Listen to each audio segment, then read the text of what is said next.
सोने की एक्टिंग करती हूँ, कुछ नहीं होगा, वो उठा ही देंगे ना।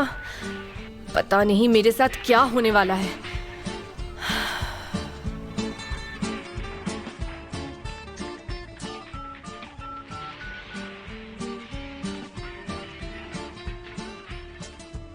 बेटा मसल, मुझे एक नया गेम मिला है। मैं एक जानवर की आवाज निकालूंगी और तुम्हें बताना होगा कि वो कौन सा जानवर है, ठीक है ना? है ना मजेदार?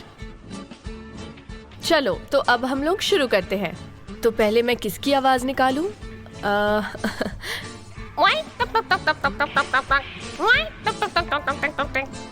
ये कौन सा जानवर है? ये एक मुर्गी है मसल। अब दूसरे जानवर की आवाज निकालती हूँ। हाँ,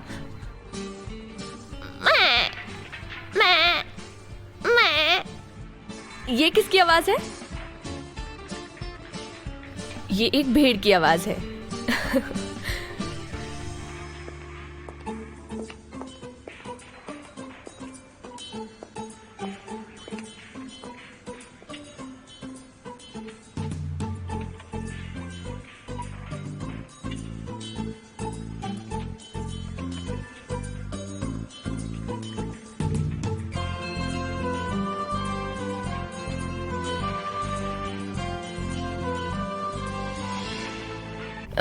अब मैं क्या करूं? समझ गई। चलो अब तुम्हारे नहाने का वक्त हो गया है। ये इसके नहाने का वक्त नहीं है। तो फिर पार्क चलते हैं मसल।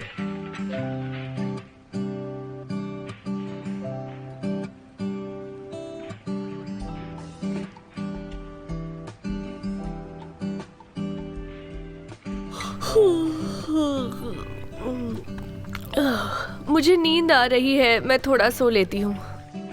तब तक तुम अपने डैड के साथ थोड़ा वक्त बिताओ मसल।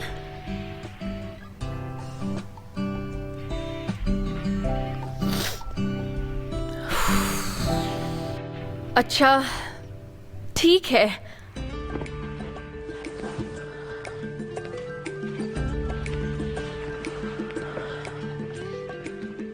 डांटिए मुझे, जो कहना है कह दीजिए, अब आपको पूरा हक है। स्टडी रूम में आ जाओ।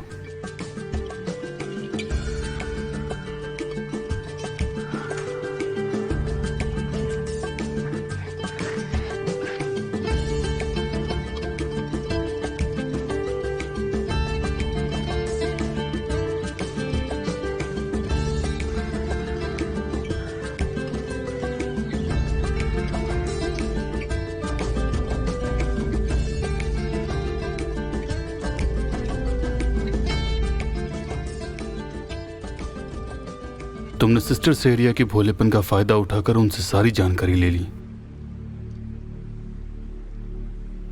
हाँ मिस्टर कैमल, मैंने। मुझे पता है कि तुम्हारे इरादे गलत नहीं है।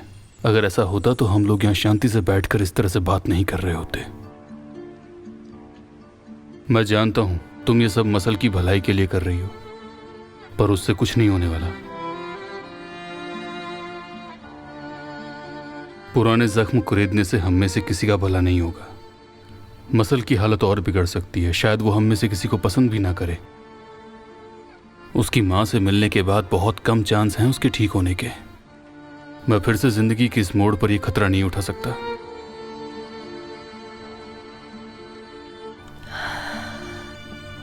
आप सही कह रहे हैं मिस्टर कैमल, मुझे माफ कर दीजिए। अगर आप ये कह रहे हैं तो शायद मसल के लिए यही सही होगा, और आप ऐसा पहले कर चुके हैं।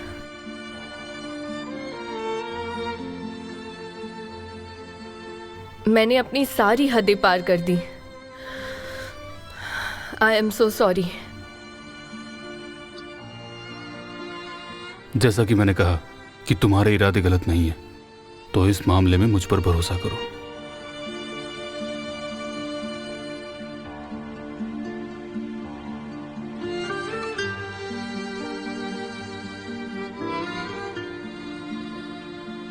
एक नन्ही जान के लिए बिना माँ के रहना बहुत मुश्किल होता है।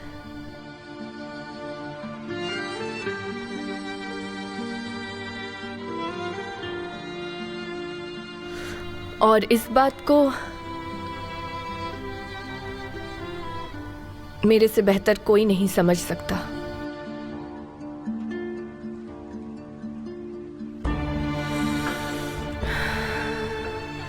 खैर, अब ऐसा कभी नहीं करूंगी।